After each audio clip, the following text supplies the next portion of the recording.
Okay, we're back. The movie that oh sorry, take two. What I don't like about the movie, the first one is, yes, call me mother. You can call either you're gay or whatever you are. Everyone, whichever or whatever what you like to tell to yourself, mother or father. But for me, in a reality world, you don't need to call a mother even if you are a gay. So do not insist or do not use to be call yourself to be a mother. Even you feel like to be a mother, but if you are still a man, you're a gay, you're still a man, you have to be called a father. So that for me,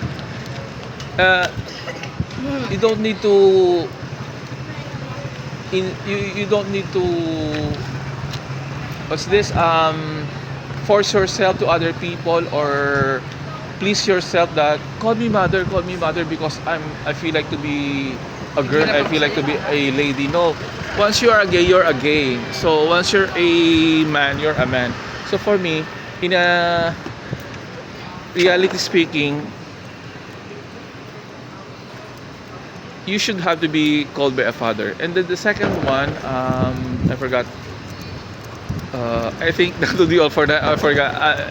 Just in case I remember something, I'll just add on the comment section. How about you, May? Do you have some?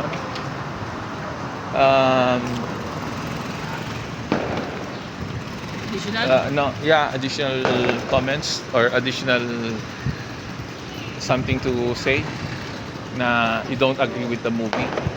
Ayaw mo. Ayun nga yung... Yun lang. You already said that, okay? So bye for now. Bye-bye. Oh, bye-bye na kayo. Thank you.